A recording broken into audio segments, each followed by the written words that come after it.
সময় যেন থমকে আছে এক ভয়ঙ্কর সিদ্ধান্তের অপেক্ষায়। একটি বোতাম চাপলেই বদলে যেতে পারে গোটা বিশ্বের ভূ রাজনৈতিক মানচিত্র।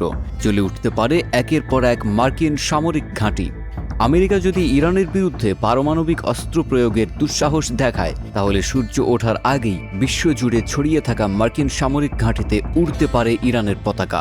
এমনই ভয়ঙ্কর ও রুদ্ধশ্বাস হুঁশিয়ারি দিল তেহরান। মধ্যপ্রাচ্যের আকাশে যেন জমে আছে ঘন কালো মেঘ। প্রতিটি মুহূর্তেই বাড়ছে উত্তেজনার পারদ। আর তার ঠিক কেন্দ্রবিন্দুতে দাঁড়িয়ে এবার সরাসরি আমেরিকাকে চ্যালেঞ্জ ছুড়ে দিল ইরান।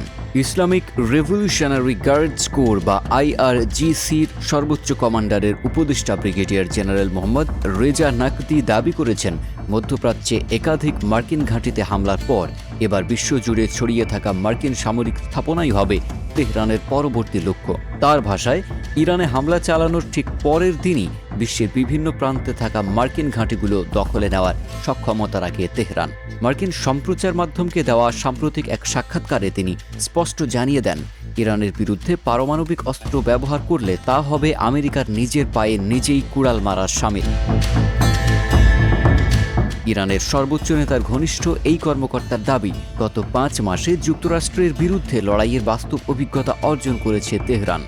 উল্লেখযোগ্য বিষয় হল, ইতিমধ্যে ইরানের কোরমান শহরের নতুন মডেলের ব্যালিস্টিক মিসাইল ও অ্যান্টি এয়ারক্রাফট গোলাবারুদের সফল পরীক্ষা চালানো হয়েছে।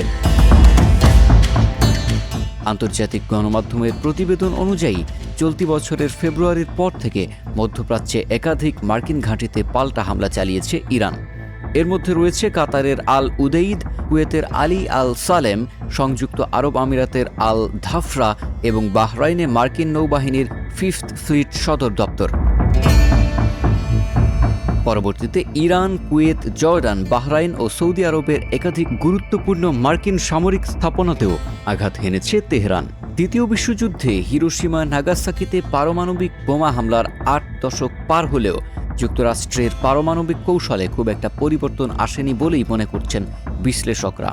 এখন প্রশ্ন একটাই, ওয়াশিংটন যদি সত্যিই সীমা অতিক্রম করে, তাহলে তেহরানের প্রতিক্রিয়া ঠিক কতটা ভয়ঙ্কর রূপ নেবে? সামনের দিনগুলোতে মধ্যপ্রাচ্যের এই উত্তেজনা কোন দিকে মোড় নেয়? গোটা বিশ্বের নজর এখন সেদিকেই।